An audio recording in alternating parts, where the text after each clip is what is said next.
Hey guys, Frozen Stratos here at the top of this episode. Just want to let you know that there's not going to be an audio visualizer portion for this episode, so just enjoy our beautiful voices. Otherwise, this episode won't go out on time. Anyways, on to the show.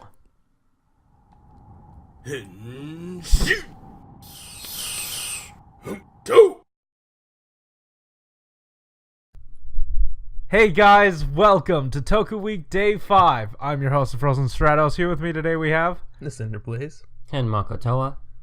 Boys, we are at the end of our Kyuranger journey. And now we're just gonna give out our full thoughts on the full series review. Yeah, and if you've been keeping up, we've been doing full series reviews for a while.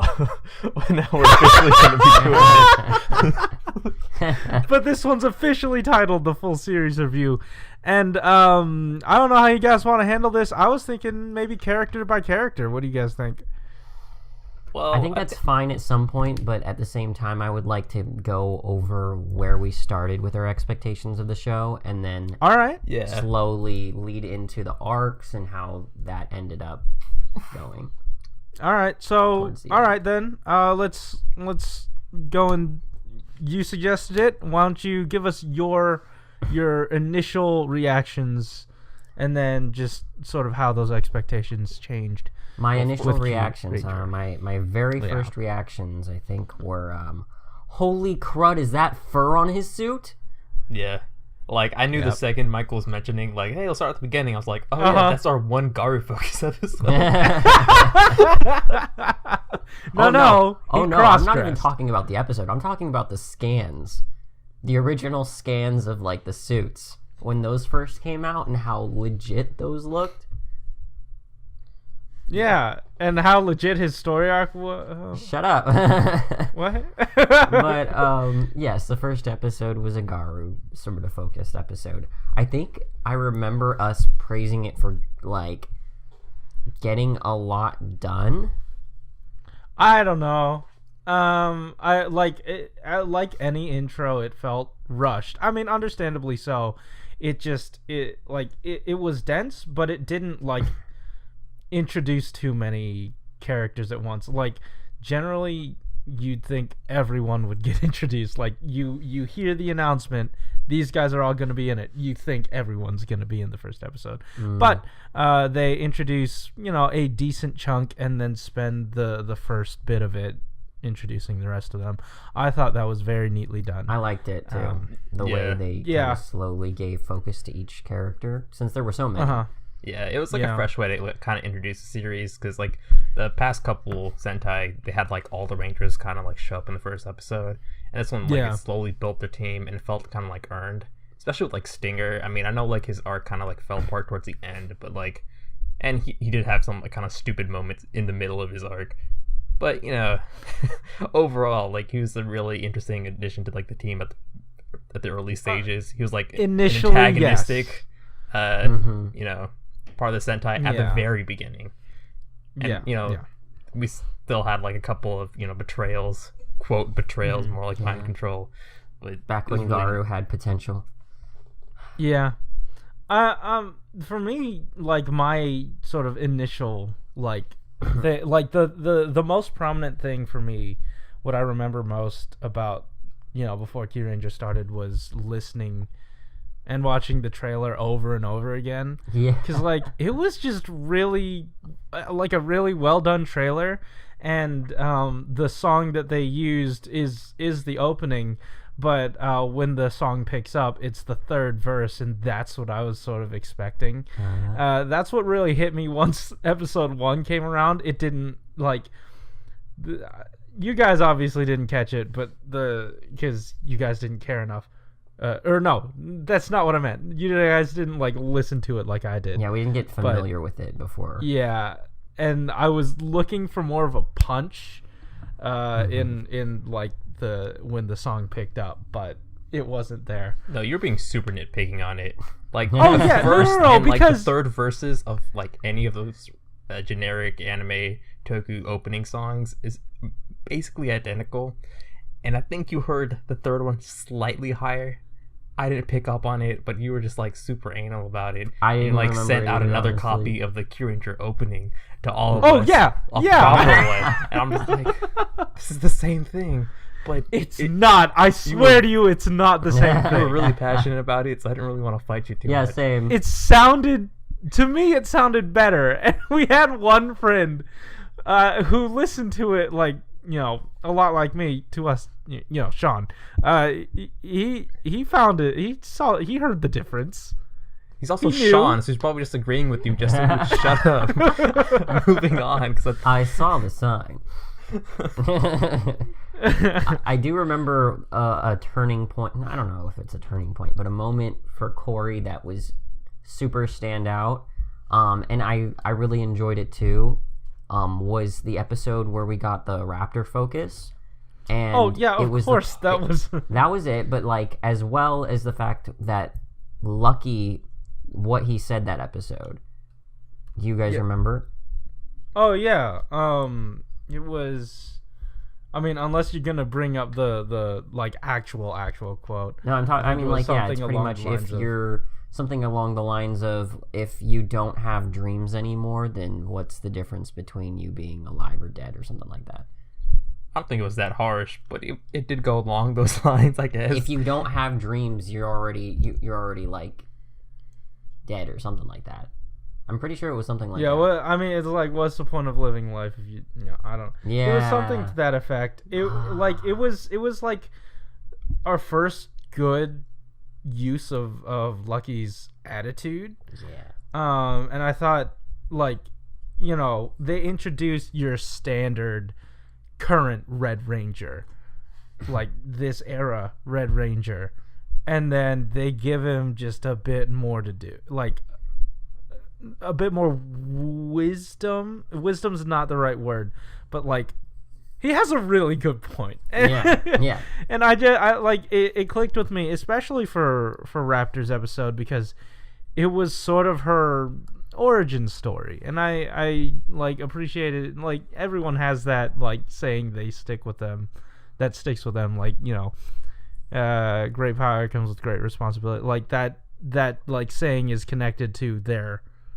origin, and I feel like that was really integral to Raptor's focus episode. Yeah, but I feel like that episode in particular, like, despite how much I like Raptor, you guys touched on it. Like, what it did for Lucky in that episode was like really good, because it was the weak spot of the entire Sentai. Like, from that point, Mm-hmm. like every other episode, like I think the episode following Garu's, didn't we like see Naga and Naga and Balance, and they like, and that was really good. Yeah, they stole the show. And yeah, basically, and like they were still moving at breakneck speeds, but they were doing things that were pretty different and building a team slowly instead of like rushing it all at once. I mean, again, still a bit rushed, but we got more time than I ever thought we would have. And we had more time, or we spent times on different planets while we were doing that. Yeah, that was fun. That also brought like a bit of freshness to the series, because we weren't stuck on Earth. They for, all like, blew their budget. They all blew their budget. Yeah. I feel like a lot of their budget at the beginning was spent on renting out whatever the hell those like water jet packs were. Oh my god. Balance and Naga were riding for whatever reason. For whatever reason, yeah. Yeah. Oh my goodness.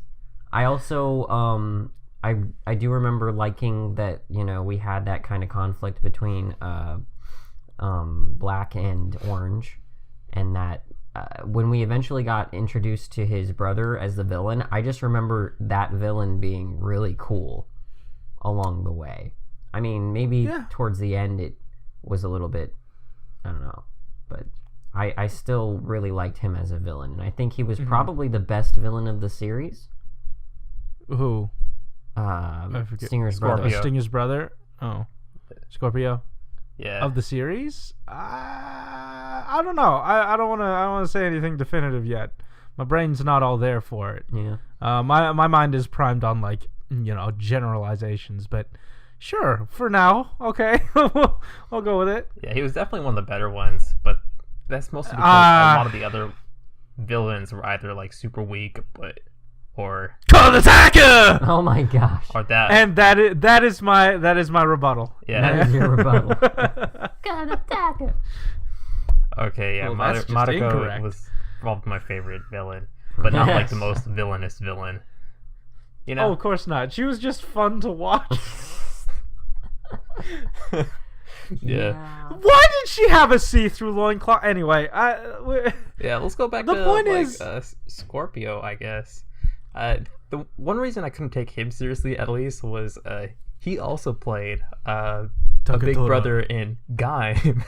And he was also a villain in Gaim.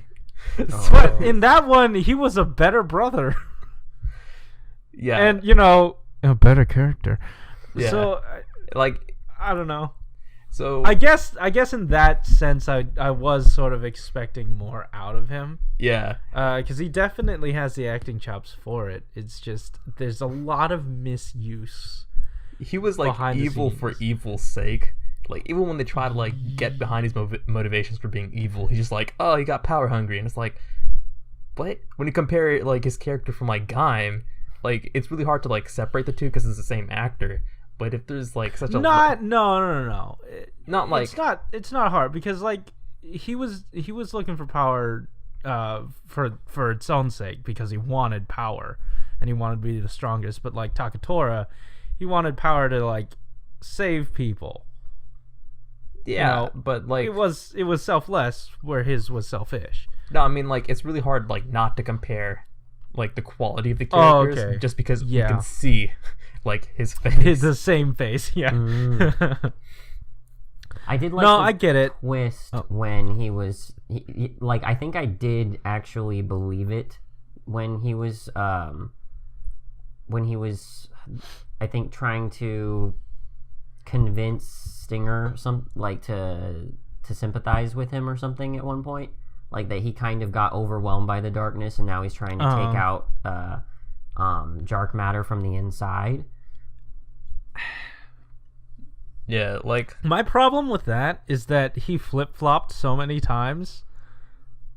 You know what I mean? Like Scorpio. Yeah, like he was like, "Oh, I killed them, but like I'm not evil. I'm trying to get, I'm trying to kill Don Armage." And then, "Oh, brother, you're so awesome, but I'm trying to kill him because I'm evil and I want to be more evil." He's like, "Oh no, brother."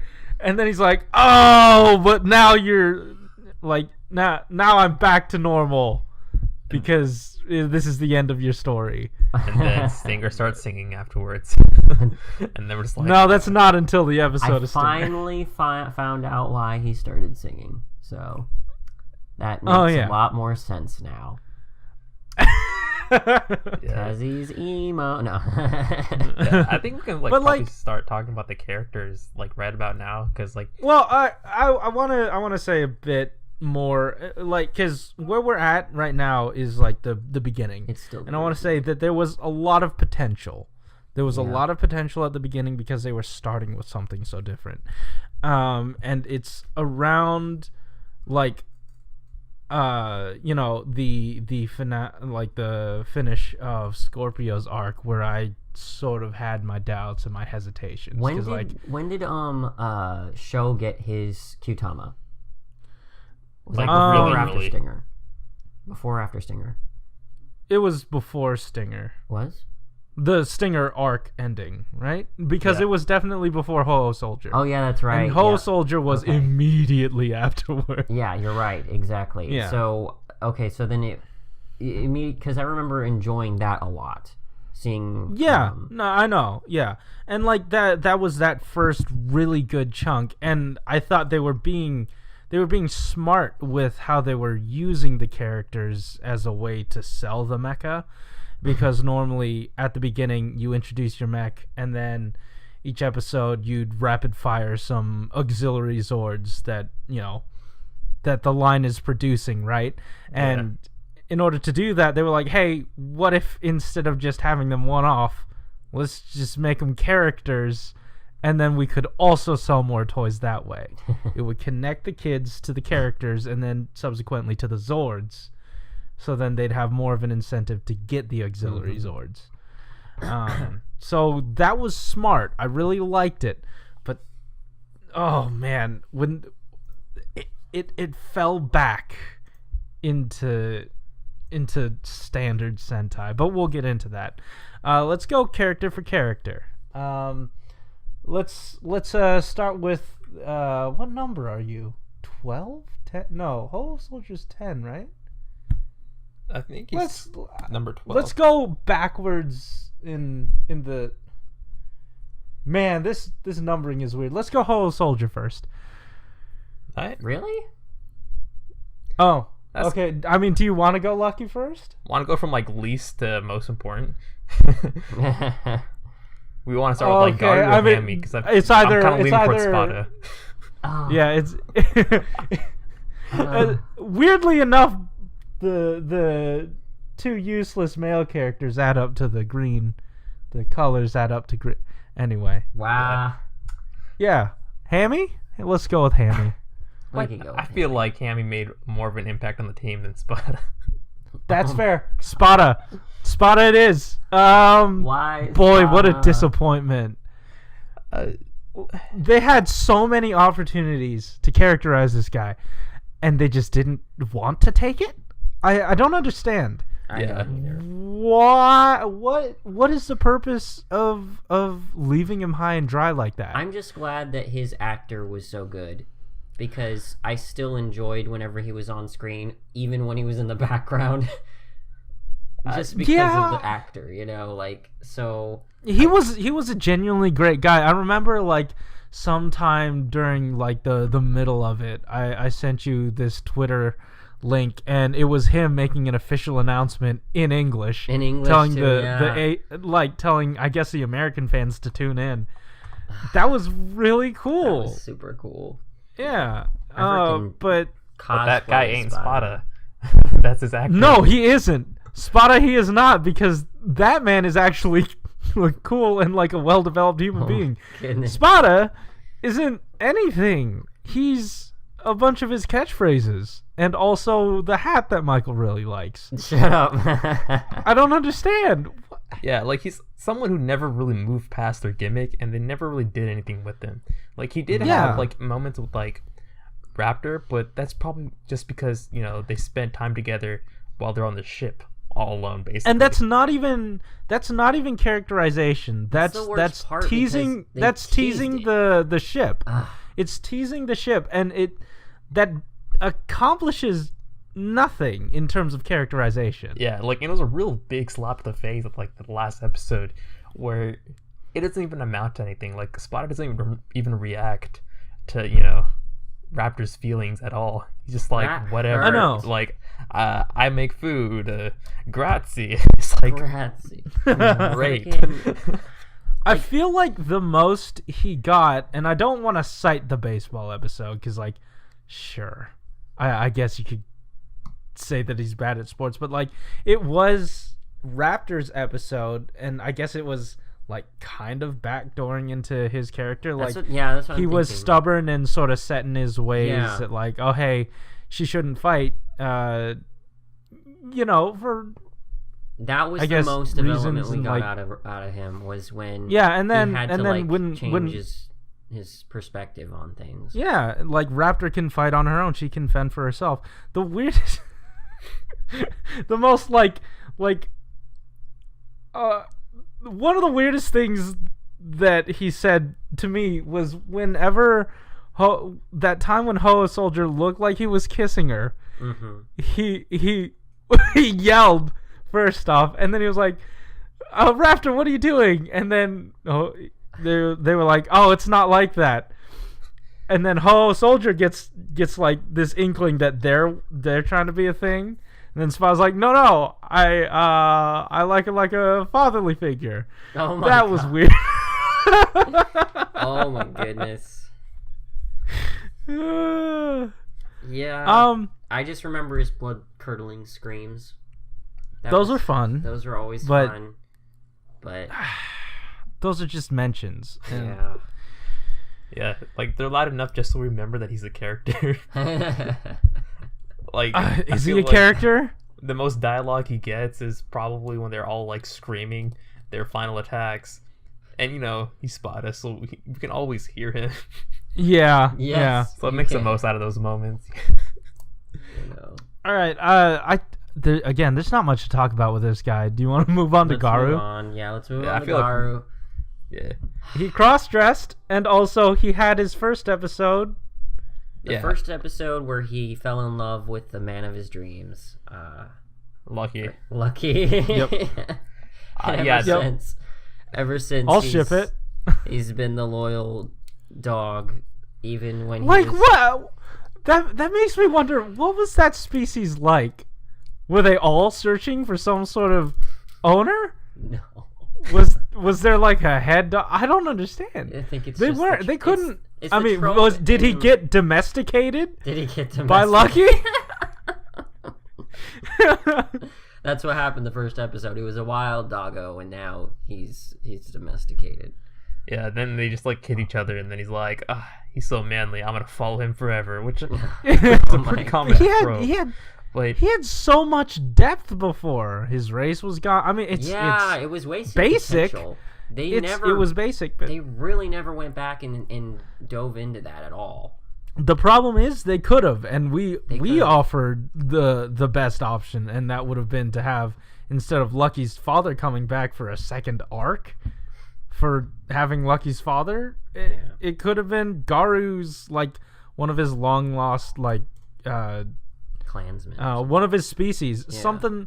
I mean, not to get too similar to Scorpio's arc, but I thought there was a lot of wasted opportunity there. There was, and you could have easily given that entire arc that Lucky had again with his father to Garu, and you just didn't. Like, there's so many opportunities, and you just don't. He became kind of the butt of all the jokes, which, I mean, we did enjoy quite a bit. I mean, the cross-dressing thing, and then, every other time there was something even remotely dog-related, they could throw him under the bus and... Or throw him a bone. Throw him a bone, oh my gosh.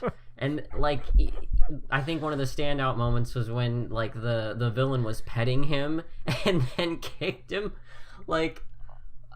I'll never get over that, but I think something you did say, Corey, in the past was that, because I was like, well, he has a relationship with Lucky, right? And then you're like, does he? Honestly, it seems like more like it's just kind of a one-way thing, because Lucky never really does anything for Garu. Oh no, yeah, I think I said something in the last, like, I don't know when I said it. We filmed a lot of stuff this week. Yeah. But it was like, I don't really feel anything from Lucky caring about anyone. Yeah. But that's Lucky's character. We're not there yet. I mean, I'm just going off of this because this is Garu's main attachment on the team. That's fair. And since that's kind of what his character has amounted to, it's like... that kind of really sucks when he's just kind of used and abused by Lucky, in a sense. They even, like, attempted to have him, like, have these arcs with, like, the other characters. I think it was, like, Champ and Stinger. Didn't he have, how much of a nothing was that? Yeah. Yeah, like, they tease, like, that they're, like, pals and stuff, but, like, I don't really feel like they actually bonded over anything. I know. Or if that, like, even amounted to anything in the future, because he's still, like, Lucky's lapdog, and... it's really disappointing to see, like, especially Garu, because, like, whenever he does, like, talk in, kind of, like, gives input in, like, the conversations with, like, the other Kyurangers, his character is really interesting. Like, the way he kind of, like, he's, like, really passionate about everything. Yeah. And, it's really, like, nice to see. And, like, he's not just, I'm a dog, and, like, that's what I do. Like, he has, like, this fierce sense of loyalty, which is associated with dogs, but it's not, like... trapped into a gimmick, which kind of like puts him above like the other characters like Hammy and Spada. You know what I feel like how this show, like, once your arc is over, you kind of just are a background character now. I mean, unless you're lucky and you get 2 arcs or like 10. But if your arc is over, you're just a background character now. Yeah. You know, because Garu never got anything past his first episode. And then... He got shafted as the Blue Ranger. You know, he didn't Blue Rangers typically do get shafted, except for, like, really rare examples. I thought that the Blue, usually gets some kind of... You're thinking of Power Rangers. Yeah. Is that really how it works, typically? Yeah. I mean... with Shinken Blue, he got a lot of one-off episodes. I think in terms of like pecking order, if there's a shared power up, they'll get it second. I'm just thinking if Garu is supposed to be the right-hand man type character, how much actual development as a character did he get comparatively to other Blues? Honestly, I think he probably has gotten one of the least. Well, yeah, but that's also due to like the sheer size of this team. Yeah, like there's no way you can actually give everyone a decent amount of I feel development. Like they might be using that trope and also the dog situation to have him be this ancillary character to Lucky. Like he's so right hand that he just is Lucky's accessory. Yeah. And I don't want to bum myself out with just talking about how Garu is.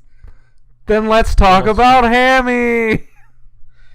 Oh, man. Bum yourself out even more. Hammy's the a most bittersweet interesting character. thing. Yeah. I feel like the most interesting thing she did, at least toward the end, was the... Oh, no. The most interesting thing she did was when... she said what was on everyone's mind after Lucky said, hey, if you guys aren't down to like die or something for this last battle, then then you don't have to come back later. But if you are, come back tomorrow, something, that standard stuff. She's like, who the hell does he think he is? We're just gonna come back anyway. Under what circumstance would we not fight? Yeah, does he really think that we were not gonna show up? Maybe you're right about Lucky like not caring about anyone else, like or like not knowing about anyone else. Yeah, not really having a deep relationship with any of the characters, really. Yeah, and despite how half-baked her acting has been in like a majority of the series, mostly because like the lines and stuff she's given, like I actually did like buy at that moment like a lot. Like she was like really offended. Yes. Like, after all of this time, like. But like the thing is, I was offended too. Yeah. Like, dude, I mean, Lucky, have you learned nothing? Do you know nothing about these people? We're not unlucky. Yeah, it's really hard to talk about any of these characters because. Yeah, she didn't do much. I feel she pointed stuff out. That was her backstory. Yeah, that was like the real kick in the nuts for me for like Hammy, because we didn't get like any focus episode of her whatsoever, and then like I was giving her shit for it like the very beginning for our reviews. Hey, I'm not done talking yet, Michael. I'm getting there. Okay. I'm talking at the very beginning. Okay. And like the second we do get a focus episode, it is the most underwhelming thing that provides her like not even like with no character development, but like terrible character development. Like it made the character worse. Like what? So what we learned from worse, Hammy was that having the spotter? because it turned every move she made into an instantly memeable moment, at least between us. Yeah. Oh, hey, look, she pointed something regular out. It's part of her backstory. Character development. You guys, look at that screen up there. Oh, look, that's part of her character development. But sorry, we were interrupting you, Alex. I mean, you guys basically said it. Okay. Like Captain I'm Obvious. just wondering what's worse, though. What's worse, having the bad character development that Hammy got, or the nothing character development that Spada got with his quote focus episode? Spada's definitely worse because he just pissed me off, like with how dumb of a character he was. All the other stuff, like his gags, were like okay, but just the dumbness and like the how undeveloped. Did you just use the word dumbness? The Yeah. dumbness. It's the Like dumbness. that is the level at which his character is developed. Level of stupidity? Yeah, just the dumbness. The dumbness. I mean, we got a good laugh out of that, like that last. It's not to say, like, for all the bashing we're doing, again, we're starting with the worst characters, so we'll get better later. I just want to say we did enjoy ourselves, at least. I enjoyed myself thoroughly with both Garu and Spada. Yeah. Hammy. It's just, the thing is, like, we are so happy with at least the characters or the people surrounding it. Like, just, there are very positive aspects that we feel like didn't get enough. And we're really sort of sad and or mad that they didn't get what we feel like they deserved. Yeah. And we don't feel like we got what we deserved either. Yeah, and like I don't know. the reason I just wanted to I say think, that while we're going through the negatives. and I think the reason I personally place Hammy above like Garu and Spada was like after like that awful first episode, she did have the character arc with Naga when she was the one that kind of you know, kind of really got on his bad side and kind of just kicked him off and made him defect in the first place. And the way she was kind of like handling that, you know, it was nice to see. Like someone actually feeling responsible for like their actions in this series and kind of like taking that guilt to heart. And like when Naga actually has to like come back to their side, she's like actively trying to help them, you know. That only makes me more pissed about Spada, because in that episode where freaking Raptor was having some issues about the Orion being destroyed, he was like he was like, oh yeah, I think I remember this one time she mentioned that she felt like Orion was her uncle. He could have been there for her that episode and developed something of a never mind. Anyways, sorry, back to Hammy. Yeah. Gosh. I mean, there isn't really much to say. We could just move on. We could move on to Raptor. Who's next? Who's next? Do we want to go? Oh man, Totoro I think we skipped much. over Champ. No, we didn't. Champ got a good amount. I place Hammy What over about- Champ. What? Yeah.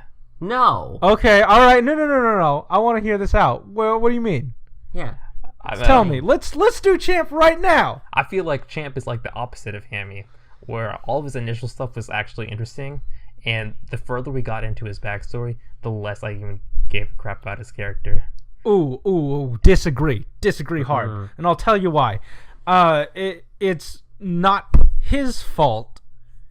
It's the fault. Like, it's not his development that went awry. It's Professor Anton's development that went awry. That could have been any other character. The only reason, like, my brain sort of lumps it in is because he had, like, this evil version of Professor Anton. It just had the name. Honestly, it didn't matter. If you changed the name, it would have changed nothing. And honestly, that might have served to make Champ's character even better. It just left a weird taste in your mouth. Champ made a bigger impact on the team. He was the partner with Stinger the whole way through or actually at the beginning. Oh, okay. Look, okay, hold on. Before you stop me, he was at odds with friggin' Stinger at the beginning, which I liked, and then became partners with him or whatever, and they had a thing going back and forth, which developed both of them. And then he dies. He sacrifices himself. Did you guys forget? Yeah. I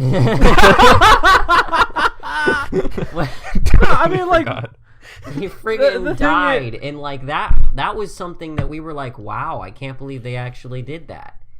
Yeah. And it left an impact a whole lot more on me than Hammy did throughout the entire series. I don't know. But then, like the moment he came back, he got shafted to filler. He did. Like, oh hey, good, you're back. Now go with like gold and silver and just do whatever the hell else. Like, yeah, go hang around like Stinger, just call him Aibo all the like, time. After you've done your interesting, game-changing thing with them, nothing. I mean, like, he got, a second arc, surprisingly, with him going berserk, sort of, and then... Well, no, him, like, trying to find out about Professor Anton and then, like, the bovine units. Yeah. Oh, man. Okay. Yeah. One, like, thing about that. When I saw his previews for that episode, I thought that it would be the power-up for him. Because those look cool. And I was so disappointed that it was just, like, a random enemy. And by the end of the series, they're just, like, the fodder, basically. Honestly. No, I mean, okay, like, Michael, you said that it sort of, like, mirrored what the gifts were in Zyuohger. A little bit. But the thing is, it didn't really start out that strong. I mean, it like sort of countered Champ, but that was because he was going berserk. Yeah, but it was such a sweet design. I feel like it was for a lot of these I agree characters, with Alex. Yeah, for a lot of these characters, if they got a power up, it would have just he got the power up of the mask. That doesn't count. He kind of did. I mean, later on we had him like shoot his fist. That was kind of cool. But that's not really that was cool, but it wasn't a power up. No, it wasn't. It was just a thing that he could suddenly do. Yeah, I feel like that would be something that like Garu could also, benefit from a lot because like his base like form looks pretty cool. You can easily enhance that. Mm-hmm. Now, I do kind of want to talk about Champ's relationship with Stinger, and I'll talk about it here because Stinger has a lot in his section, I feel like. Yeah. So, Champ, their development as a team just happened. And I was like, okay, I hear that there's an episode of Stinger coming, so I'll reserve my thoughts on that development. I'll give it a little bit more leeway. But then when episode of Stinger came out and there was like nothing to it either. Nothing. I don't know about nothing because I'm fresh off the episode, so I remember how pretty much they got in a fight towards the beginning because Champ was saying you are sympathizing with this girl just the same way you're gonna sympathize with your brother. You're never gonna have the guts to kill him, will you? And after that, he ends up finding out that, the girl was being manipulated and admitting to Stinger that he was right, that, his suspicions that she was actually not that terrible a person was right. And then they kind of came together off of that. So I kind of... But no. But Champ didn't, he wasn't there enough. I feel like he wasn't there enough. Yeah. You know what I mean? Because, especially for, episode of Stinger, aside from, the more, concrete plot points where he has to, come and save them, he didn't really impact, Stinger's kind of, whole experience, Yeah, it's not just, they didn't develop as a team. Even if they, met eye to eye on something, it didn't turn out, when Stinger finally called him partner, it didn't hold as much weight as it would have had they developed a really solid friendship. Mm-hmm. Again, I understand they did line up on their thoughts about Champ sort of understands now, but they didn't develop a close bond. Yeah, and it almost felt force fed to us. Yeah, I agree. It's been established that these guys are enemies, so we're gonna throw this plot point. It's like they're kind of typing it onto the screen. Guess what? Now Champ and Stinger are going to be forced to be partners. Isn't that a twist? Oh, what a wacky situation. Yeah, and they were just kind of forced into being partners, and they would always call each other Aibo, and they would just do their moves together, which honestly, since they were part of a Sentai, they should be able to do that with anyone on the team, and it shouldn't be something kind of unique. Yeah. Now, okay, since we are on the topic of Stinger, we're not really going in the worst to best order anymore. Let's just go to Stinger. Sure. Oh, yeah. Alex, you liked him the most. Why don't you give us your thoughts? First off, when he gets introduced, I don't think he was the most like he wasn't like the strongest character. He kind of felt like a stupidly like evil for not evil's sake, but like for plot's sake. And I was like, all right, when are we gonna like turn this around? Also, I just watched like Rogue One around then, and like whenever they're on that desert, I was just thinking of that movie. So why? I don't watch a lot of space things. That was the first thing that came to mind. What? All right. Yeah, like that one desert planet, like they kind of like started off in. Like I think Stinger was there a lot. And that everything looked pretty toward the beginning for Stinger, because like I don't know what they were doing with the saturation, but good stuff. We chef. Yeah. Chef. And I really appreciated his power scaling, like looking back onto it, because out of like our initial Kyurangers, aside from maybe Garu, but like Garu's such a crap Kyuranger that it's forgivable. Like he was like the only one who was like an experienced fighter. So when he was just kind of like, what about Champ? What? Champ. What about Champ? Remember, he's an experienced boxing tournamenter. Shut up. I didn't say tournamenter.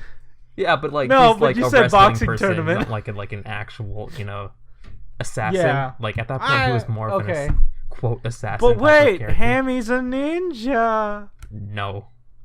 No, she's not. At that point, we had no idea that she wasn't gonna be a good character. Yeah, but we do get like interesting tidbits as to like why he's evil, and then like when shows up. Oh like, boy. When he kind of had like that trust in like I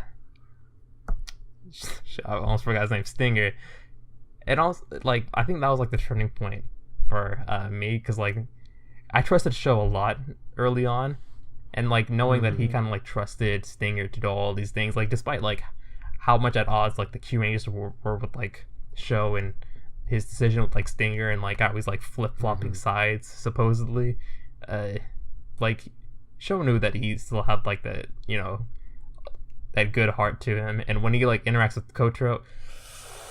Wait, no, of course he knew. No, he didn't. He said he forgot. Who? Oh, I forgot. He's an undercover agent. Oh, did I forget to tell you? He's a Kyuranger. He forgot. He legitimately forgot. He's old. It's okay, dude. I mean, unless Naga was like, I find that very hard to believe. I'm pretty sure. Yeah. Yeah, but that whole his setup was nice. It wasn't like fun all the way through. It was kind of like wonky at times, but he was kind of like, he wasn't memey at that point. I don't know, but someone take over for like the Stinger arc, or not Stinger, the Scorpio arc. For the Scorpio. Oh, yeah, because I feel like I'm just like blabbering. I felt like the arc started great. It had potential. It had a little bit of depth to it, but like a lot of big things that they promised, they didn't deliver that well. It did feel haphazardly put together. This is more a critique on the plot. Scorpio, but he just didn't feel like an actual person making decisions. It felt like the plot needs me to do this. Yeah, he was dicking around for a long time. Like, and like obviously stronger than them. We need a reveal this episode. Let's have him switch. All right, now we need an emotional beat. Let's have him switch sides again. And then like it really doesn't help that you have Build contrasting it every single week with its like dynamite characters. Like, at that point, I'm not sure if X-Aid was still running at that point. Oh, okay, you right. Back then, I was like, "What are you talking about, dude?" Even with the flaws that might have been there, like we weren't looking at them as this huge problem too much, because we still were very hopeful with the direction the show was going. But okay, all right, but like my frame of reference now, looking back, it's like they promised stuff. They promised character depth. They promised like, oh hey, this huge reversal. He killed a Kyuranger, but now he's good again. But now this, it all felt like what you said, Alex. Like, oh, you saw the writing in the show. Yeah. Or however you phrased it before. No. I thought it was he killed the Kyuranger after he betrayed him, right? And then at that point, Stinger just got super depressed. Or was he already? What I'm saying is like, just these beats happened. Yeah. And he was just there for it. Okay. Yeah. And it didn't really like. It established what his character was trying to do and like what the show was trying to do. Like, okay, we need someone to kill this character, have it be this guy. We need, I don't know. Yeah, like the problem with like Scorpio in that arc was like his motivations didn't really inform his actions all too much. Like the plot was the reason he did things. Yeah, and then you have Stinger, right? And the entire basis of his character at that point was, his relationship with his brother and him taking on that guilt. But if you have such a wishy-washy, like, counter to, like, if the basis for your character is very wishy-washy, then that doesn't really help you inform the character that you're trying to characterize. Yeah, like one of the biggest like flaws, like the easiest one to see is Scorpio can take care of that entire team easily, and like why didn't he? Like there is no reason for him not to kill the rest of the Kyurangers unless he actually was on the side of good, but he wasn't. He just wanted to like mess with his brother apparently. But yeah, I don't know. Like that's such a weak kind of like motivations. Like, like it was not well written. Let's just leave it at that because I think we've focused on this for a little bit too long. I think, and Stinger still has interactions with Kotaro we haven't even talked about. So, well, that's in Kotaro's portion. Okay. We could get to Kotaro. Let's go to Kotaro right now. I hate that dude. Yeah. All right, we're dealing with their little troop. Yeah. His debut, I think I can talk about this one a lot easier because I just hate him. He comes into the team, like, and I see him as like this vampire, kind of like sucking the character development and like screen time away from like Hami, Spada, and Garu, like off the bat because he's like running up to the front of the screen and he's talking super loud and he's like trying to be in the center of attention, just like Lucky, but like Lucky's still stupid at that point, but like this guy's like trying to steal it. Like Lucky just comes up and is like, "Oh, it's my time to say something," and he's like walks up. Hey, no! This is my show. You know, a lot of people like Kotaro, so. Oh yeah, no, definitely, because like he was just given the most to do. Yeah. And the reason he was given the most to do, well, actually, I don't know. People did like him toward the beginning. He was a kid. I don't know why. He was a cute kid from Earth. And he had that kind of cute kid charm. And he had more acting chops than like Hami, Spada, and like not Garu because he's voice acting. How dare you? And like no. Garu had the acting chops of like two different people. You had the voice actor and the suit actor. Then, yeah, but they were still both good. Spada was a wasted potential. Yeah. I think it was just because we're not used to seeing kid actors in Sentai be good. Yeah, because I came from watching Kyuranger. I think I was watching Kyuranger during this, but we had just a kid main character who transformed. He was my least favorite thing about that show. And this is probably Alex's least favorite thing about the show. Yeah, but like he was actually like a decent character. It was really like insulting to like our main cast. I agree. Because like blue, green, and yellow, they're part of like the initial team, and That's here comes like they were introduced first, and we were expecting to get development from them, but then suddenly he came out of nowhere, and he was suddenly the star of the show for a while. what I was insulted by was like not even one episode ahead of time.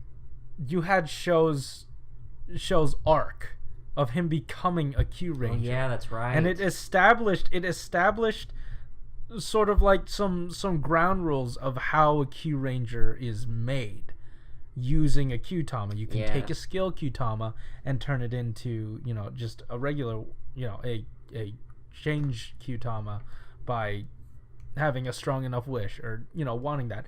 And then for Kotaro, it just suddenly happens in such weirdly different circumstances, and you're just left wondering what are rules for this even. Yeah, like the effort Sho put into getting his Kyutama felt like really deserved, and it did establish like quote rules for getting it. It felt really good seeing him get his.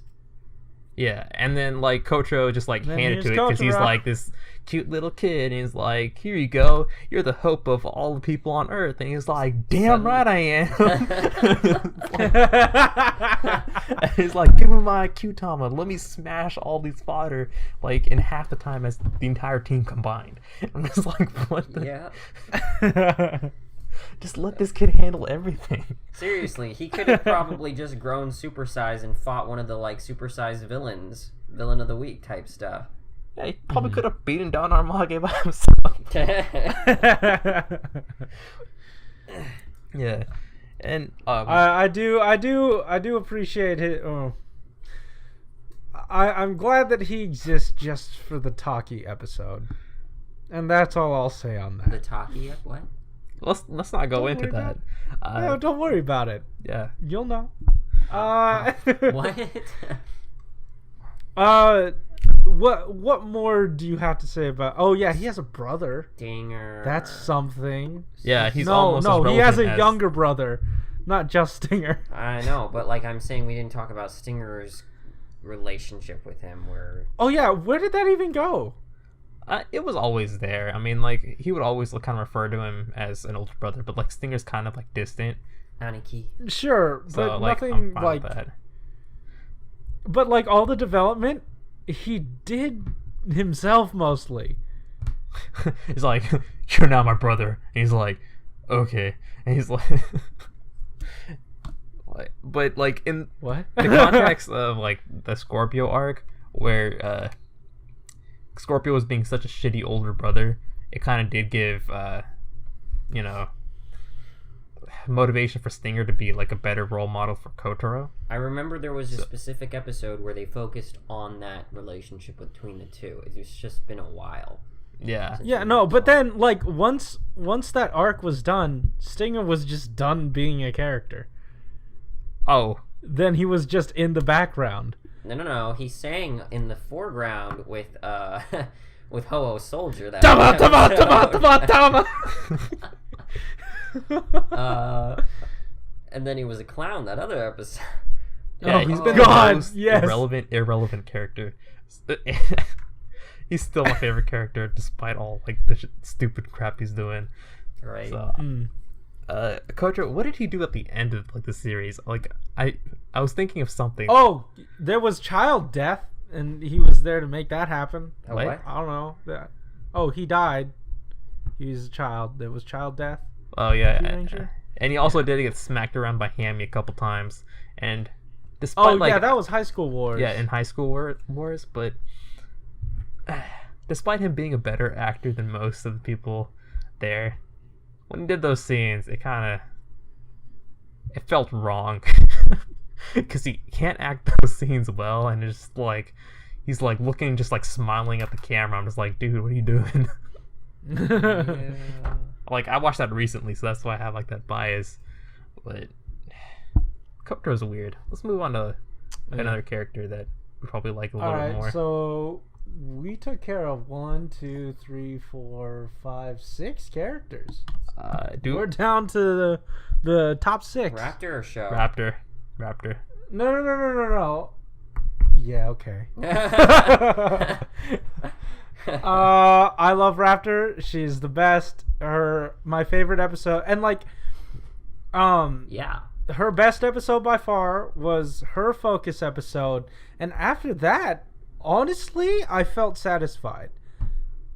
I liked getting more. No, you didn't. I remember every time you were like, where's Raptor? Where's Raptor this episode? Why isn't she part of the lineup? Where's she? No. Hold on. Shut up. Hold on. The thing is, I'm fine with her development. Her not being there to fight with them, that's a different thing. That's just not being there. No, but you were still complaining about where's her next focus episode. I remember because that's when I felt like everyone was gonna get some equal focus. I guess that's thrown out the window. Now here at the end, I'm like, you know what? One was fine. At least it was something. Unlike a few others. She did get the. I'm counting my loss. And she also got the Tsurugi interactions.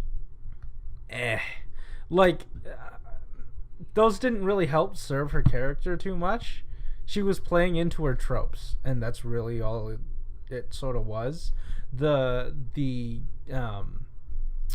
Orion episode, I wish that was stronger. Yeah, like the episode as a whole was just kind of like bleh. Yeah, like they mentioned before that she referred to him as uncle, but I think it was a good concept that they just executed like crap, because that would have been a good time to have Spada come in too. Shut up! Don't taint our Raptor with your Spada. Yes. What? All right. So my opinions on Raptor. The only reason I shipped those two was for her sake, because she wanted it. Yeah. Because he's not a character. It's not his fault. I mean, yeah, but it doesn't matter. Like, you can't argue. It's weird. It's weird because like, isn't it the opposite? Like, you know, the other way around, where like, oh hey, we have this really cool dude character that we like, and we hope he gets the girl. The girl isn't that important to the story, but we hope he wins or something. But now it's sort of reversed. Really like Raptor. Hope she gets the guy. Don't really care for the dude as long as she gets him. Yeah, and it was such a that's a where I sweet stand. Crush that she had. So I was like, it you know was. What? You go for it. And like that also went. She deserves it. No, that also went along with like her kind of initial character development, which, by the way, her debut was easily like the best like character debut. I think Show had like a stronger like Kyuranger. Hello everybody, my friends. But like her breaking out of that shell, like that also like her crush on Spada corresponded with that. So there was even more reason to kind of like root for her, because it felt like it was actually part of her character, you know? Yeah. Maybe in that way, Kajiki Yellow was sort of ancillary to her, in the way that like less so, but like Garu is below the Lucky. Like they service their character. Yeah, it's like if this was a proper Sentai, those guys wouldn't even be like actual people. Like Lucky would just like pull out the blue Kyutama, and then like a Garu would appear and just do an attack, and then he'd be like, "I'm a dog," and he's like, "Damn right you are, turn into a car now." Yeah. And they just drive off. And like, a lot of these nothing characters and tropes could have been shifted to other people. Yeah. But whatever. I love Raptor. She's great. She's voiced by the ever talented Mao Ichimichi, I think. Yeah. She played Luca Milfi in Gokaiger, so that was already a plus. Yeah, no, I love Raptor, and I have nothing bad to say about her as a character. I think the reason why you were also saying you liked Garu to some degree, Alex, was also probably because he's voiced by Zoro from One Piece. Yeah, like his voice acting was phenomenal. It's really great. I love his voice. It's those R's, those rolling R's that. Yeah. You guys want to move? Oh yeah, that's the sound he made when he was a motorcycle. Oh my god. If he just made that noise while That Lucky would've was been- driving, that was priceless. So good. We should edit that. He was like, shut up. Just splice that over, like that ending. Yeah. And then like just splice that over that scene where he's on the bike. Oh man. That was the thumbnail for our movie review. If you guys didn't know. I was so happy. I was like, movie art or motorbike Garu? Motorbike Car, yeah. But yeah, again, Raptor's great. Let's move on to someone else. The BN Thieves. Show. Let's just Wait, I tackle thought those you wanted two to go at with once. Show. I thought you wanted to go with Show. No, because I want to put Show, Tsurugi, and Lucky last because they're all like The leader. leader type. All right, fair enough. ones. These guys,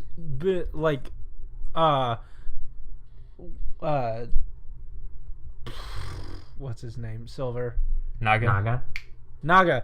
He got more development than Gold, but I like Gold better. Just because he's so much fun. He brought this energy to the show. Not just show, but this show. I don't know, he made everything fun, and my favorite episode with him was ostensibly filler. It was when his birthday got episode? stolen. The birthday episode. Oh my gosh, how did I forget? And when he was so sad about not being able to have a birthday, it just hit me. I don't know why. It was so wholesome and genuine. He cared and, about that so much, and Yeah, I cared and, about it. I know. Why doesn't he have a and the birthday? reason- He deserves one. Kyuranger taught me what a birthday's supposed to be about. It's celebrating your friend on a day. I mean, I forgot what it was about, if I'm being honest, but I remember that I liked it. Something about They how said something about the birthdays. children were having their presents stolen from them or something like that, or was it We don't need a synopsis. Yeah. It's it came to a head when Lucky was given the thing to say. It was it's a day where you celebrate your friend and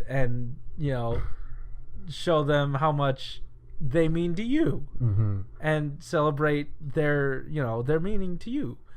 I don't know, I just thought it was a really nice message, and usually birthdays are treated as days for presents, and I'll be honest, I'm sort of jaded. That's kind of how my brain works. That's But how it's supposed to be. Yeah, but it took a really wholesome approach to whatever a birthday was. I don't know. That's that episode. You can watch our review for it because I guess we have an entire catalog. Yeah. That's weird. Yeah, but the thing yeah. about Naga having a lot more screen time and development than Balance, I feel like that has to do with how they're first introduced, because Naga's the one who's kind of looking for his emotions. He's the one that actually needs to get somewhere in his character development. Yeah. Wow. No, that's not why. Balance It's is because he's a human. yeah. He's an actual person that's acting. Yeah, and then Balance is kind of he's basically figured out his life, and he already knows what actually brings him joy. There's not really much to take him, or nowhere to actually take his character. But the way how even though he's a robot, how good of a friend He's he is the most to Naga. human out of the two. Oh of them. man, their friendship is great. Yeah. Yeah, the death scene that hit me the most was theirs. Yeah. Especially, and it really did feel like a culmination of their time together, because out of the entire cast, their connection, their little group together, felt like the most developed out of all of them. I have to agree. As a group. Yeah. Individually, maybe not. I'm not sure. But just those two, I really cared. Yeah. I really genuinely cared. Yeah, I don't want to skip the death scene, but what really touched me the most was that Balance died first, and when Naga saw that, Balance has always been there for Naga, and the fact that like he died before him, and like for that one moment Naga didn't have balance, like that broke my heart. That probably broke his heart and killed him. Yeah, and look at the character progression on Taki, on Planet Taki. No one showed up for Naga, and now once balance is gone, he now feels that emptiness. Yeah. I don't know. Like, I feel like now if they went to Taki, balance would appear for him. I don't know what you're talking about, but Taki, Planet Taki. They turned the dials, and you saw some part of your past, and they would either try to get in the way or like help you. I forgot about that. Yeah. Yes. I forgot all about that. I do remember Planet Naga though, and that was... No, you know exactly what what Taki is. Kotaro. Nah. No? I can't remember. Oh, Yeah. Kotaro's mom. Oh. There you go. God. Frick. Jesus. Anyway. Oh, yeah. Oh my God. Wait, did Spada even have somebody show up? No one cares. Yeah, Mariko for whatever the hell reason. Wow. That really says Yeah. something about his character. No, it says nothing about his character. It says that he has nothing to it. It's... Oh, man. Yeah. Oh, man. But yeah, Naga. I mean, we didn't even touch on like how, you know, when Naga turned evil and stuff. The like, I did very much enjoy how friggin' Gold. Wow, forgetting names already. Balance. Balance came in and he was taking a beating. I remember He was probably on the brink of death. Yeah, that was the most memorable part about looking back right now, was just like how brutal he was taking the hits. And take a look at their debut episode. He was about to leave them for dead. Like, if he had not run into them as they were being executed, he just... Right. It wouldn't have happened. And now here he is risking his life. Yeah. Yeah. Yeah. Going out of his way. Yeah, and surprisingly, Hammy got some action in that arc too. I mean, it wasn't like too big for role. She just said some stupid things like she usually does, but at the end, like, she did make a genuine effort. So, like, yeah, I pardon her.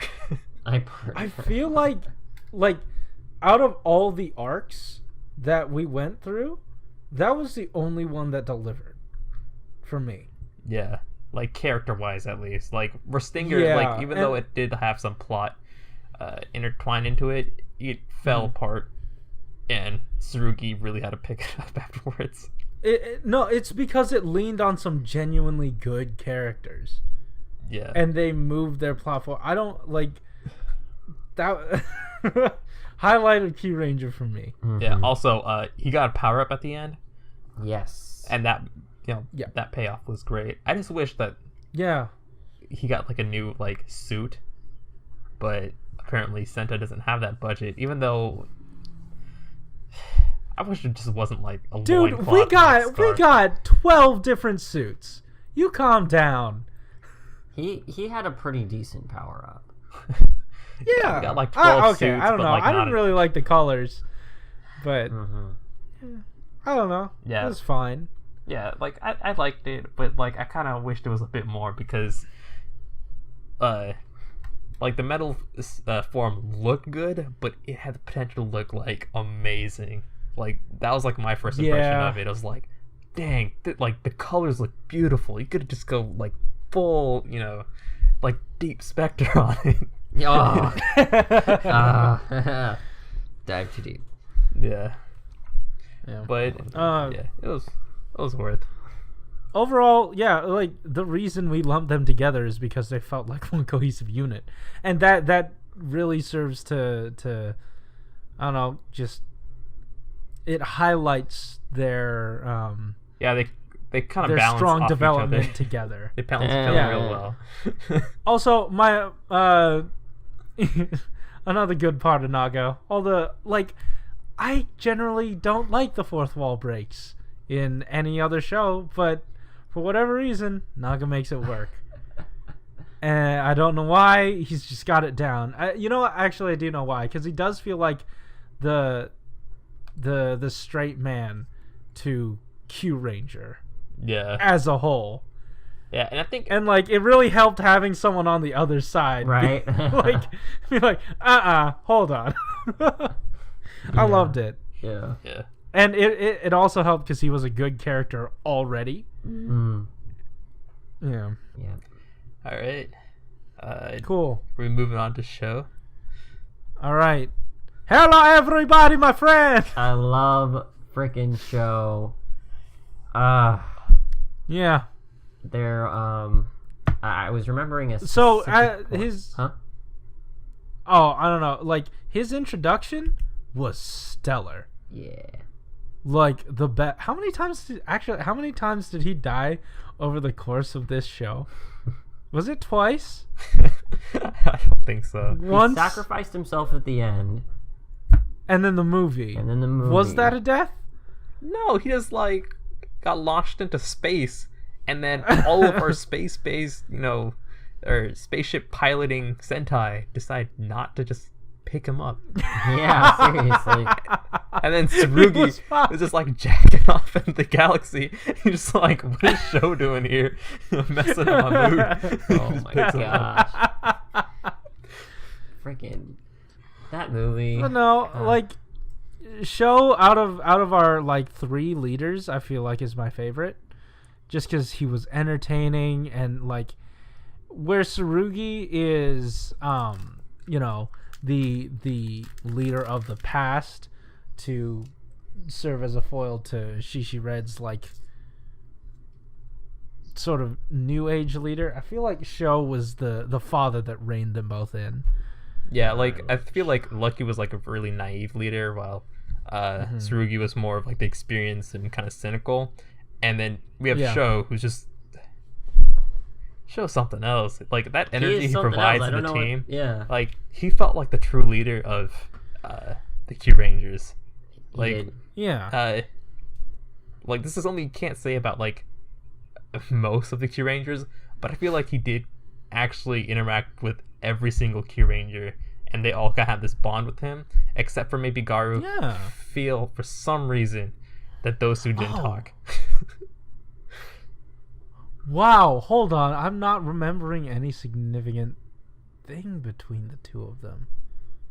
Yeah. That's weird. Tell us in the comments down below if that like actually happened. I remember one point where Garu put his hand on Sho's shoulder. His beans. Oh, his beans. His beans. Oh my god. I don't remember what he said, but I remember that distinctly. Was it the episode where they didn't transform and they posed anyway? I don't remember. Okay. I don't remember. I no, his back was cracking throughout anyway. I think my favorite. Yeah. I mean, there were a lot of good moments with Sho, and some that I probably can't even remember right now.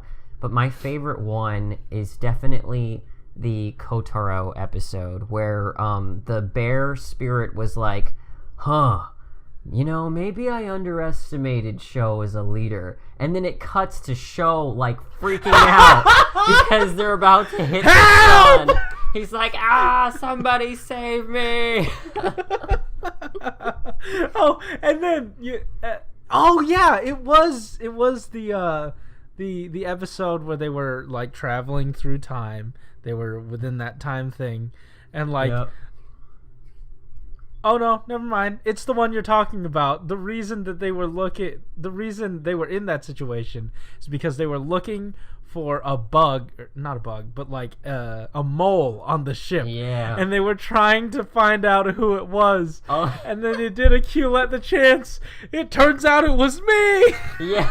And then the next scene we see him in, he's all tied up. That's right. I forgot about that. Oh my gosh. Oh. I can't believe it. Yeah. Oh man, Sho's the best.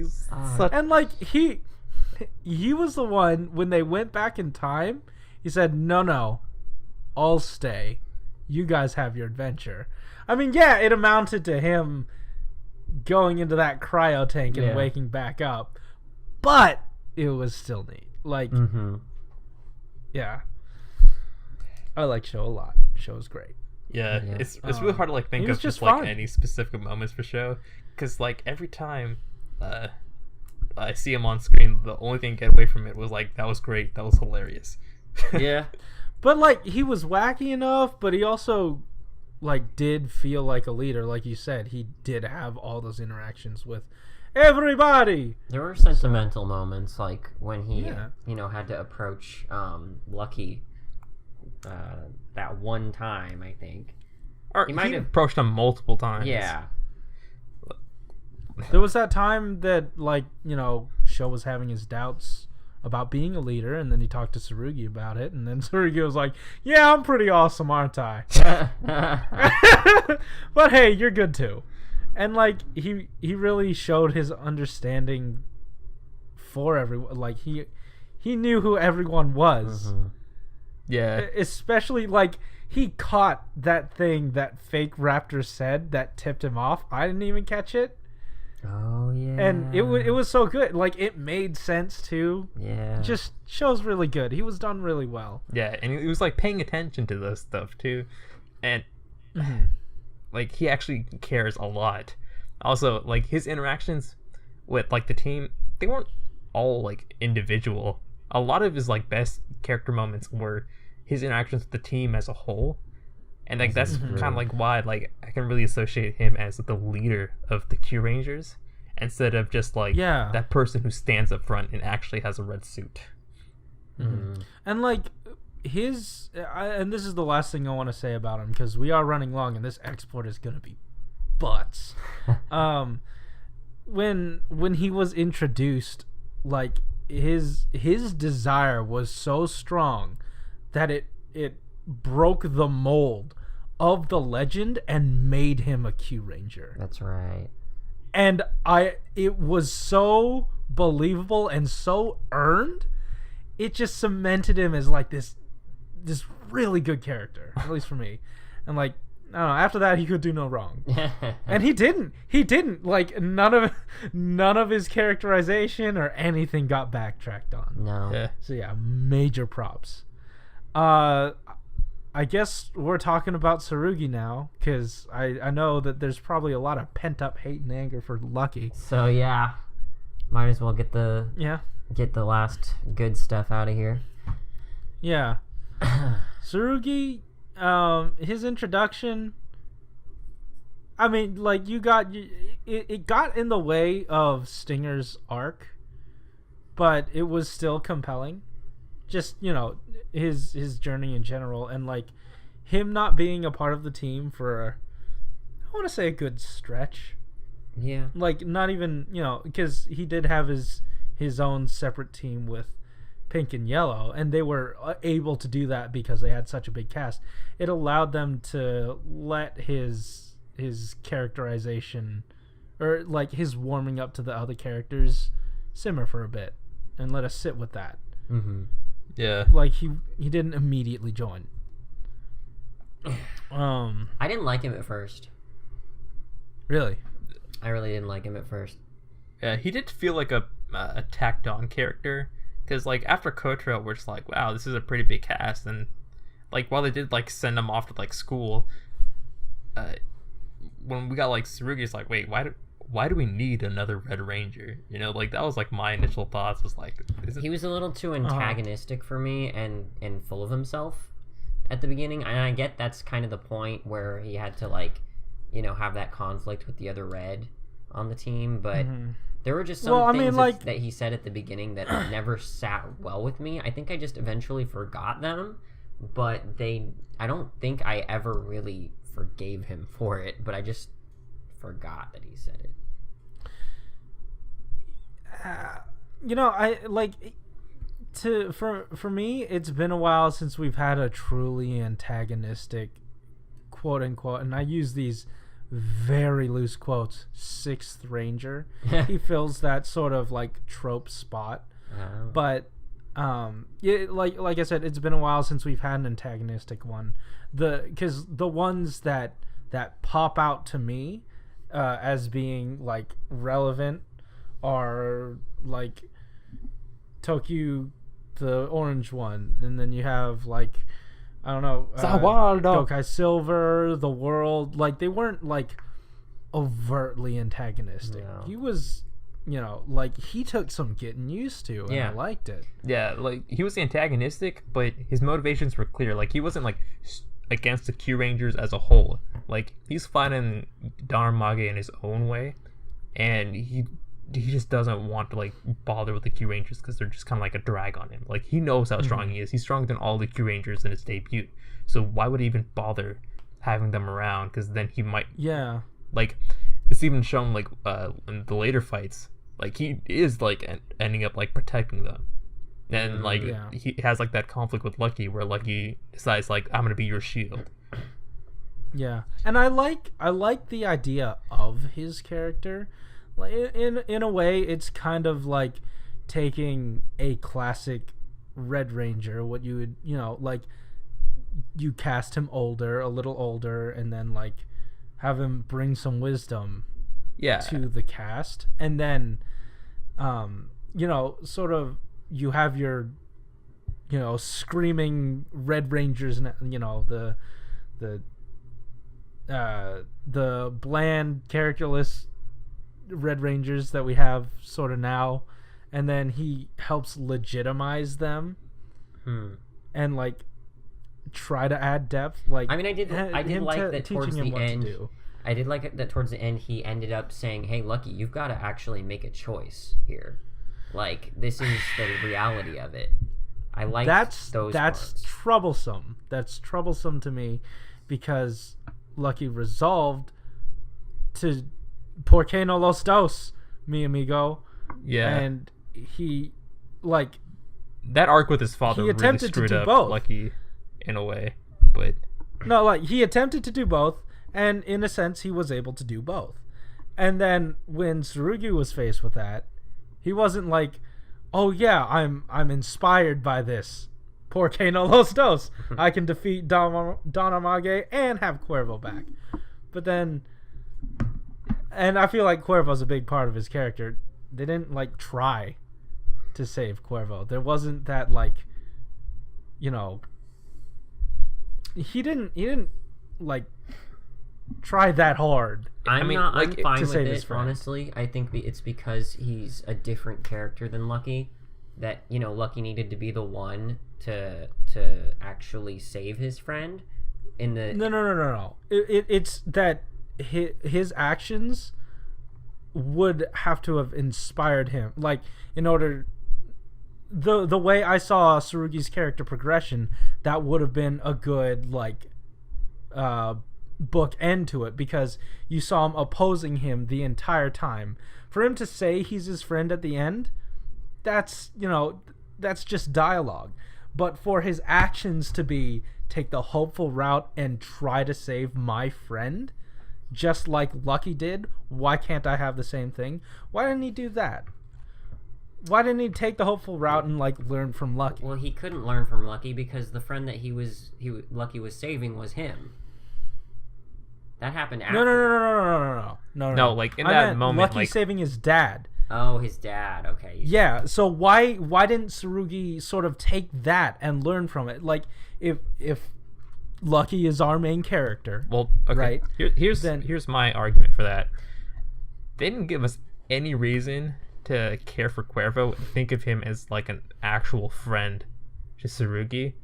That's just something that they just told us like over and over again, that they're friends, and I never really believed it.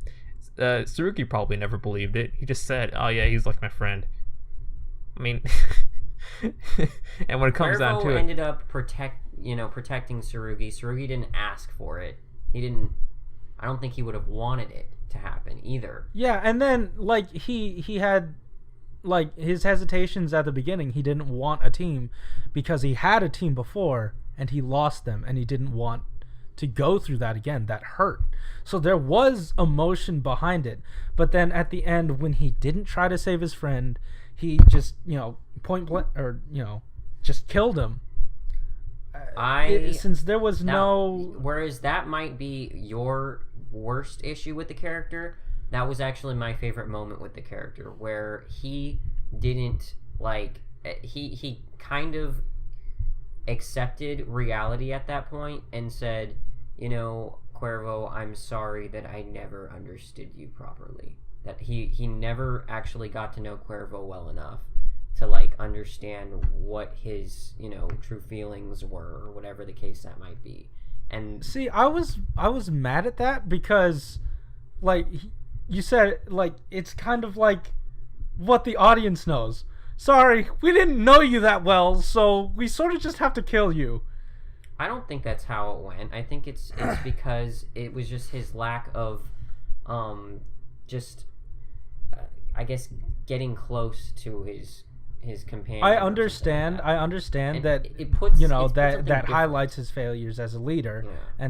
But if I wanted character progression, not like just sticking to, you know, like, I get, yes, that is a consequence of that, but because the characters we know are Lucky and Tsurugi. That has nothing to do, or it has nothing to do with what happened in the past. And if we're going again as if Lucky's the main character, his whole thing is being hopeful and trying to get everyone out at once. And since Tsurugi was too stubborn to make that happen, I thought the whole thing was Lucky breaking down those walls and having Tsurugi warm up to that more hopeful and idealistic point of view. Well, here's the thing. Tsurugi did develop and change, because instead of having his comrades, you know, take the bullet for him, he took the bullet for them, especially with Lucky, by, you know, putting all of his immortal energy into Lucky, and then, you know, eventually coming to the point where he was going to eventually die. So I think we're forgetting about that part too. No. Like, it's him believing in Lucky, right? But not taking Lucky's ideals to heart. It's not learning from him. It's learning that he's the way to do it. I mean, I wouldn't take Lucky's ideals. I mean, like, I know it fits, like, the whole Toku trope, but I don't like Lucky. So, like, why would I? Oh, I don't either. But like Tsurugi actually does respect him in this series, though. So, like, that's also, like, it's sort of a problem, because he doesn't. Okay, I don't really see, like, there being an option for that in the series. However, like, that's kind of what he's supposed to do. He's supposed to, like, go beyond, like, what we think is possible and find a way to save Cuervo, but he doesn't. And a lot of that has to do with Don Armagi, which is probably, like, a crucial part to the plot. And also, I feel like it's mostly to do with Tsurugi's character. Because, like, Don Armagi doesn't really interact with the rest of the Kyurangers that much at all. It's mostly just him and Tsurugi that are having, like, that kind of back and forth the entire time. Like, Tsurugi kind of kicks off the arc where we kind of fight Don Armagi. And, like, I didn't see, like, a single, like, opening for him to actually save Cuervo, and, like, I couldn't really tell, like, Don Armagi and Cuervo apart.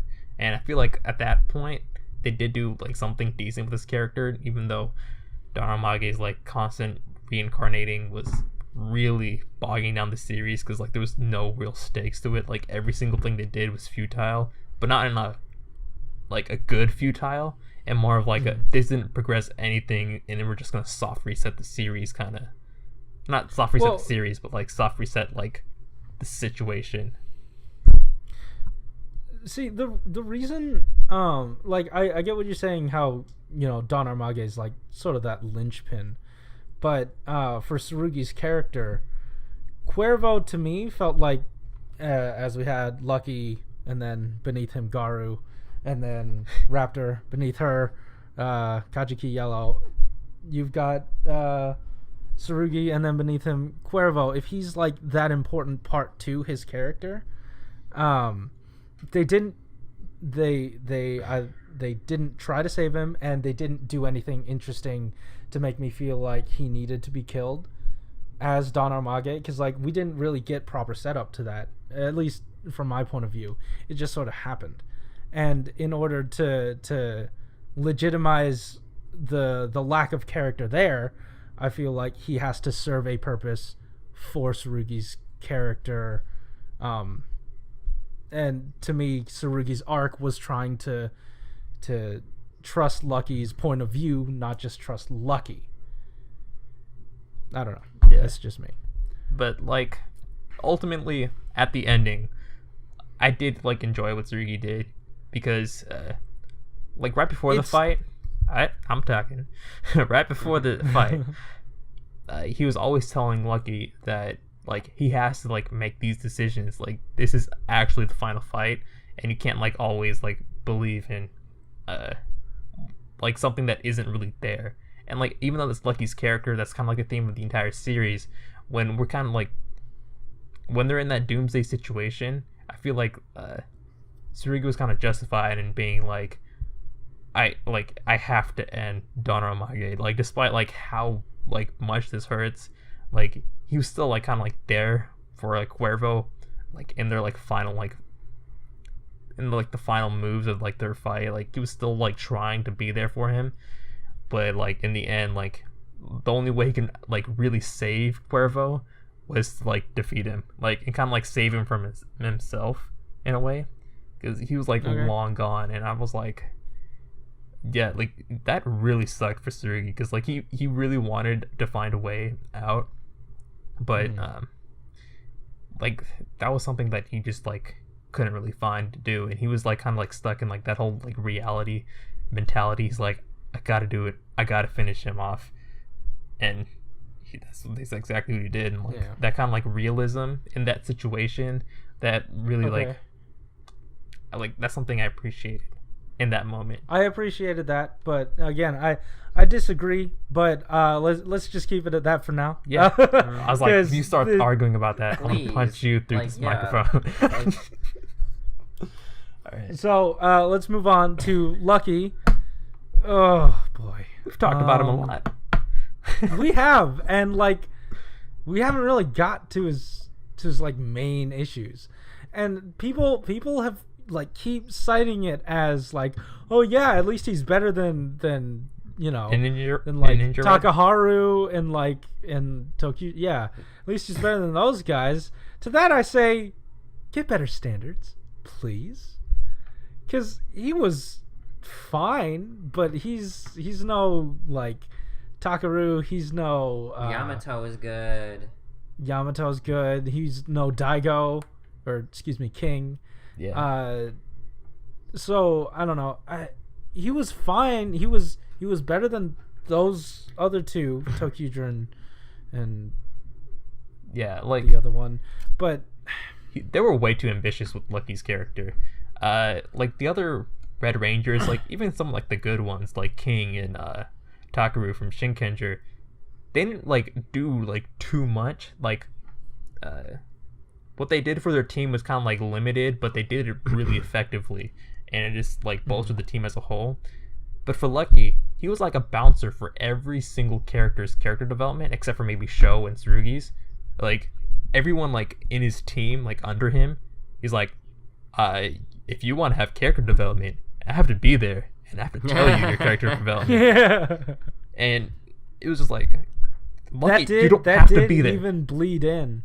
That did bleed into Raptor's character development too early on. I noticed that, but like in there it felt deserved. Like that was like where I thought it would be my turning point for Lucky, and I was like, you know what? It makes sense for him to be saying that, like despite how preachy he was, like you're so lucky, you know? Yeah. Oh God, that scene with his dad, Yosha, lucky. That was the end. Oh, that was it. Oh, I wish it was. That was the end, man. Yeah. Oh, that scene was spicy. Oh, I couldn't help. Yeah, as in when I ingested it, I had troubles afterward. Because it was crap. I don't know. I'm not sure how Michael handled that. I actually like. I thought, I don't know why, but I enjoyed that moment, even though it was such garbage. The fact that like his father was saying, "Talk about Lucky," You know, like, I was just hearing it in English a little bit, and it was just like, man, his father saying his son's catchphrase like that, you know, this is really corny. Like, on paper, it's fine. Like, your dad says, like, your father says your catchphrase. It's a meaningful moment. That's what it said on paper. But then when you hear what, it's like, then, okay, that's cool. I get it. That's neat. What's the catchphrase? I like pickles or something weird like that. Like, it doesn't work because the catchphrase is so dumb. I don't know. If you say it in English, it sounds good, better. Yeah. But, oh well, son. Talk about lucky. You know. Yeah, I mean, Does like, in the way better? you said it, it's like, Yeah. talk about lucky. You know, it feels a little bit better that way. Yeah. But let's I don't dial know. back. I still It's not like There's so much more to talk about besides the luck. Actually, no, that's all there is. No, that's all he is. And like that I felt like, you know, we had a few rocky episodes. Like you said, Raptors episode felt like a turning point, but then we sort of fell back into this like cycle of him just Yosha-luckying everything. But then when he lost his luck, that was when, you know, maybe a bit of reinvigoration. It led to a real dumb fight where he just kept multiplying himself and then effectively ended any reason the show exists. Or the team exists, actually. But I don't know. I feel like even that was haphazardly done. They have these lofty goals with this character and they just can't execute it. Yeah, like, I think in every single review that we've done, I mentioned, like, whenever he has to deliver that big speech at the end, it never feels deserved. It's like, he just comes up and it just feels so empty. It's like, wait, where's the lesson that you've learned? Like, in usual, like, Toku, you know, like, the formula, they have, like, these interactions with actual people in the world, and they learn a lesson off of that, and then they bring that to the enemy that they fight at the end. Like, the Kyurangers as a whole haven't really made many of those interactions with people. They're like, most of the interactions they have are really self-contained, and then Lucky's the one who tells people what they're experiencing or what they should experience. Yeah. and the thing is, like, you're right. He tells everyone else to learn, and he's not learning. That means he's not getting anything from anyone. He's not taking anything from anyone, not learning anything from anyone. And that really led to my view of, like, the whole one-sided thing from everyone. Everyone learned from him, but he didn't really learn from them. He doesn't really know who they are. And they don't really bring anything to the table for him. Oh, yeah. Right? What about the Orion stuff? Because that was a thing. I guess. He was a character. That's just lineage. That was really, like, dumb. Mostly because we didn't get the backstory. Like, apparently his mom was from, like, the Orion system. Why didn't we get to see her? Why don't we, like, get, like, that special connection? Like, you know, whenever we see him, like, in that suit, it reminds us of, like, his bond with his mother, or at least her bond with him. Like, there's no connection there. It's just like, well, guess you're lucky you have the blood of someone from the Orion system. You actually get this power up. It's like, okay. The only thing, that arc was really good. Just because they handled time travel. They navigated it successfully. They navigated time travel successfully with a bit of mush. That's really what I can give that arc. I feel like that was more Lucky, like they didn't F up the time travel. honestly, like, not screwing an episode up should not be merit for a good episode. But if you're attempting time travel is hard. And if you don't screw it up, that's actually a plus. There you go. I agree with that because of how easily they can screw it up, and it's not easy to pull off. Yeah. I liked how he died at one point. Well, almost died. When did he almost die? He got shot. Remember he got shot? He got shot, man. That was cool. Oh. Take that out of context. Someone please. I could do it. I mean, it was a cool moment where I was like, oh, snap, his luck just ran out. I completely forgot about that scene, so I'm kind of lost here. But like that didn't really leave much of an impact on me. But that arc was like a really good shakeup too, because like we saw consequences of time travel, and like there were stakes with Lucky's quote unquote like death. And like it felt like everyone was being spread thin, and I feel like that was the pinnacle of how good Kyuranger got. So that power up, to me, like the show earned it. The show earned a power up because it did really well at navigating that episode or that arc, but Lucky didn't earn it. He never even made good use of it towards the end. We stopped seeing the like little dimensional holes where they like had the weapons come out of. That's expensive. No, we never stopped seeing those. Those dimensional holes just brought the weapons. Yeah. I mean, they actually used it a good amount of time. Like, I don't want to see it all the time because I just like watered down like his other form. Because I like seeing his red form as well. I just wanted it to happen towards the end, like with the final boss. He never used it then. Yeah. You would have thought that it would have showed up at least then. No, I feel like in the final fight, they always go back to their base form.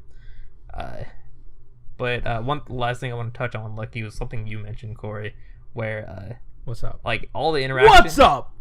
All the interactions they have, like out of all the interactions the team has, like none of them really affect Lucky except for the interactions he's had with Tsurugi. But like Orange, Blue, the BN Thieves, our main core. Like I'm not even sure if Sho actually impacted Lucky all too much. Kotaro probably stole some of his screen time, but like, you're not getting over that. That's great. I will not forgive that vampire. But they don't help him mature as a leader. Like honestly, he's just been the same and just Yosh luckying the entire damn time. Right. And like it doesn't feel like he actually gives a shit about any of these people.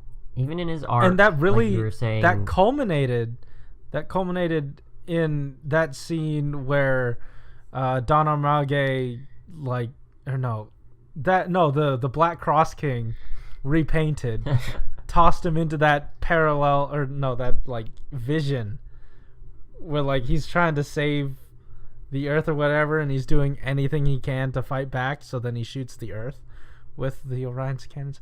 But like he didn't care about what anyone else was saying. Like they were like, oh, let's give up. He didn't like hear them out or anything because he doesn't care. Yeah, he doesn't. Like one like really key interaction that a lot of like red blue pairs have is like the respect that the red has for like the Blue Ranger and his kind of like view on things. Like he doesn't ever like confide with anyone else about his decisions. He doesn't. He's always right, and everyone's either telling him he's right, or even when they're telling him he's wrong, he doesn't give a crap because he's so freaking lucky. And I'm just like, yes, that's his gimmick, but like, why can't it be like, oh, he's so lucky because he has all these friends or something like that? You just really condemned what little hope I had for that character and what you just said. Like that just makes me think he's garbage, complete garbage. Because like even when he had those arcs like with his father and then the second one with his father that we really didn't need, he didn't learn anything.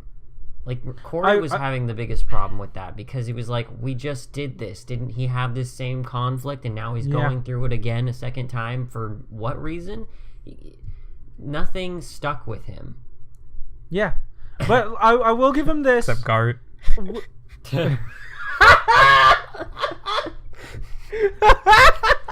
Oh my gosh. No, but I will give him this. His early episodes, when we didn't know he was gonna be that bad, like honestly, like him bringing the team together, his joyfulness brought the team together. Like that initial spark to get them all together, that was really good. but they never expounded on like the complexity of that. It always just remained surface level. And like it was cool that he inspired these guys to help fight, you know.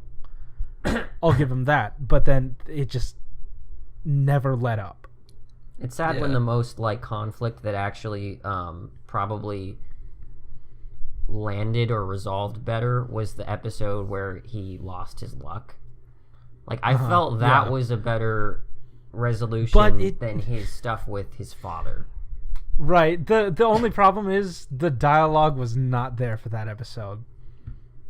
It was probably just like the same rehash stuff. Yeah. That he does all the time, but... Yeah.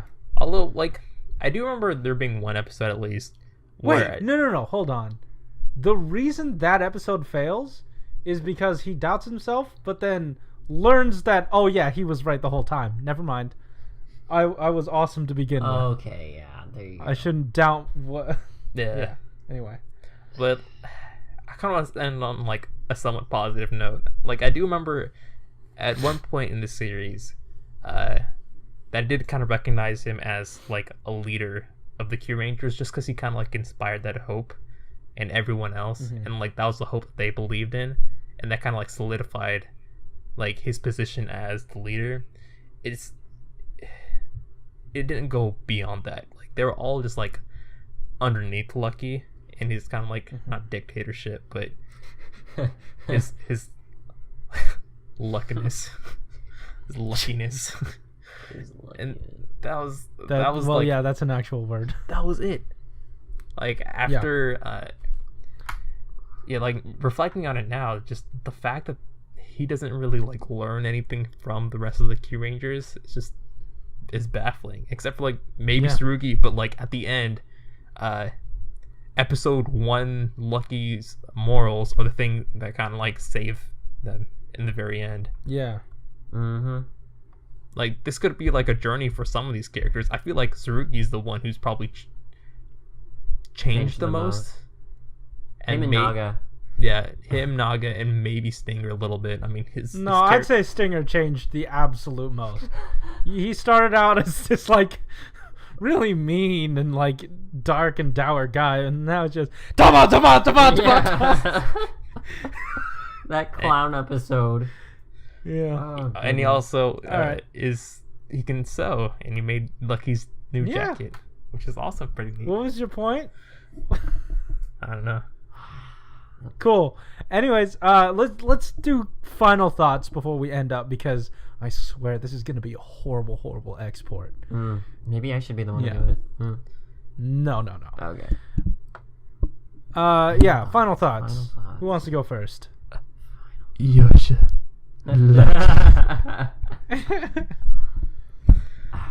Great. Was that yours? I'm probably gonna miss the show more than both of you guys. I'm gonna miss the characters more than the show. The good characters. Yeah. The good characters. For me, like, Kyuranger started out good with a lot of promise. Yo, I'm gonna miss Sho. And Sho. Like, he's the one I'm gonna miss the most, honestly. Him and Tsurugi and Stinger. Yeah. Oh, but for me, this show started with a lot of promise. They told us, hey, we're gonna do these things and we're gonna do it different. And its main failings was not being able, on multiple accounts, not being able to resolve anything in a new way, or, like, you know, they just fell right back into their old tropes and stuff. Like, if you watch the Kyuranger movie, I feel like that's a really good, like, condensed version of what this show is. It moved way too quick at the beginning. It promised something game-changing, and then standard ending. And that's where I feel like it failed. And it did that on multiple occasions. Yeah, also Darnamage sucked so bad. Yeah. Like, there was never a good moment with that dude. I mean, I'm standing by my statement that I said earlier that I liked Janice from Zoojer a lot better. Hey, but when that dude had to move around and fight, that was... What fight? He was just standing stock still and, like, noodling his arms. He also had the voice of Kakashi Sensei, so I forgave him. But, Sure. And also, Raptor is the best. Raptor is the best. This show, I think I mentioned this before. I don't know if it was in a review or not. We might have started like going into the final review, and then Alex had to stop us because we kept doing that. But I did mention that this show, at one point along the way, it was probably towards the middle, I ended up realizing it's not really going to get much better than this. And this show is... Like, I understood what it was going for, and that it wasn't really going to try and make this incredible change towards the end anymore, and it seemed like Lucky was never really going to get any, better, his character, at least, and I just kind of enjoyed it for what it was, because we had very high expectations at the beginning, and once I kind of put my expectations to be like, okay, it's not going to be what I initially thought it would. The thing is, they set it high. They set the bar. They set it high. I mean, it really hurt at the end when... They said hi. They said hi. It really hurt at the end when, they had that tease between Spada and Raptor. But, that was uncalled for. But at one point, I was just like, I'm going to accept it for its current status quo, and I'm going to enjoy it for that, because every time the characters were like in a group inside of the ship and stuff and just kind of goofing off, or, you always had Show at the beginning do the Qlet, and then like Raptor would like shake him violently and get all angry. Just like the cute moments between the characters, Naga and Balance always like having something that was just like, that's, you could smile at, right? Or having freaking like Stinger come out of nowhere with his character just suddenly singing or dancing, or Tsurugi being shirtless out of nowhere. I forgot about that. And doing like a million push-ups. Like, they had some really fun, even like the filler episodes, especially the one with the baseball. I think that I laughed so hard. Of course it is. It's the only Kajiki Yellow episode. I laughed so hard that episode. It wasn't even like because of Yellow. Like, he was not the thing I was laughing or enjoying the most during that episode. It was a lot of everyone else too, because they just kind of had these kind of gimmicks or quips or whatever that you just kind of enjoyed watching. So for this, the funniest part of that episode for me was that baseball bat. The baseball bat that seemed just... It looked like the only lethal weapon that anyone has ever used to Tokusatsu. Like... Gonna attack. It felt like they broke his arm, but then it was just like, a little red when he took off his glove. He was just like, I'm good. Yeah. But no, the show overall, I just enjoyed the character interactions a lot. It's kind of the same way I came out of Zoojer feeling, was like, well, this show kind of didn't go anywhere, but at least I like the characters.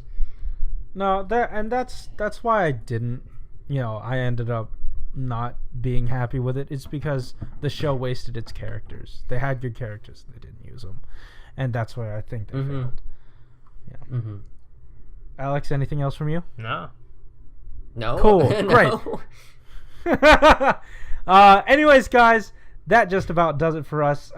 Thanks again for sticking around. If you're still here, what are you doing here? Check out the rest of Toku Week as we build up to the we're building up the to start. Something that's longer than 2 hours. Pato versus Lupin. We're building up to the start of Lupin Ranger versus Pato Ranger throughout Toku Week. So tomorrow, get ready for my Ninja Steel review. And yeah, that's about it, guys. Keep it juicy. See ya. Later. We shall.